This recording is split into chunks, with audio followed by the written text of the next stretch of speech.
Good morning. It is now Thursday, around 8 o'clock a.m., and I'm here with you in order to understand that we all have specific mental set points. Now, a mental set point that I come up with is based upon our understanding of our conditioning, of the way how we were raised, the things that we were exposed to from adults, such as our parents, guardians, or grandparents, or whoever was looking after you. And in addition to that, to our experiences that we experience in life that can be negative, disappointing, or empowering and uplifting. And why I want to share this with you is that yesterday I had an opportunity to do a mentor session with one of my clients.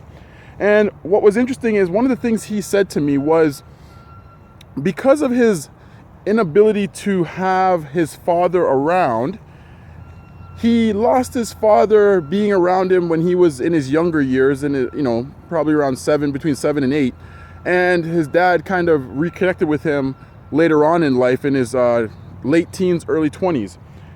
So I said to him, what is it that comes to mind when you think about who you were then and who you are now? And he said, it's because I'm a man now and I was a boy then. And my question to him was, what makes you associate that difference? Like, what is it that defines that for you? And what he was able to say to me was, he said, now that I'm 20 plus years old, I'm a man. And when I was 7 or 8, I was a boy. So I said, you define your manhood because of a number or an age, when in actuality, to be a man is defined by character, integrity, responsibility, accountability. It's also based upon our attitude, how we perceive ourselves, how we carry ourselves with class and dignity and respect, how we acknowledge others, how we live a life of ambition and drive in order to maximize our potential, how we live life purposefully, how we learn to add value to the world instead of strip it or take away from the world because of bitterness and anger. Those are just some examples of what I call learning how to become a man, because we are all in the process of learning to become a man or a woman. We are not just, it's not a set point where you reach a specific age and define it. And yet there are hundreds and thousands and millions of people out there who are being raised by single parents, whose parents have left them, whose parents were divorced, who got divorced, and the kids felt the impact of it. And those kids who grew up are the same ones who feel that when they hit their teens, their late teens and early 20s, that they're defined as a man or a woman based upon age, when there's so many other factors involved that really define what it means to be a mature man or woman. So why I'm saying this is specifically for this reason and this reason alone.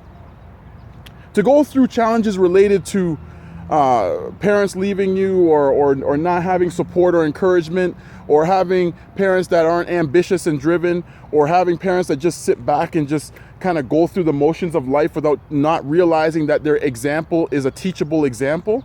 What we have to do with the younger people who are following this is to learn from it in order to not create pitfalls for us to develop not just a bitter attitude and a bitter mentality, but more importantly, to say to ourselves, that's not who we want to be. Because if that means that defines me as being a man or a woman, that's not what I want to be.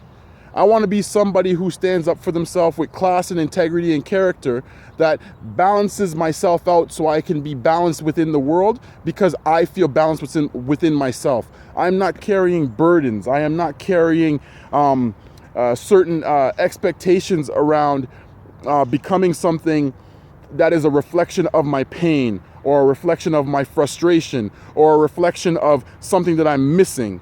I am going to go above and beyond that over time, because the truth is that it takes time to really become a man or a woman. It takes time to decide to have the courage to step out on faith, to be able to go above and beyond the status quo of your pain and your frustration, and to go towards your character and integrity of saying, that's not where I want to be. I want to be better. So let's take this time to surround ourselves with not just the right people and not just the right understanding and not just the right information, and not just through our right experiences, but let's look at the fact of how we balance out who we are from within and know that we can write our own storybook and not allow the stories of the past or the stories of our parents and the choices that they made to impact our history, because we can make history with what they're given. Have a great day.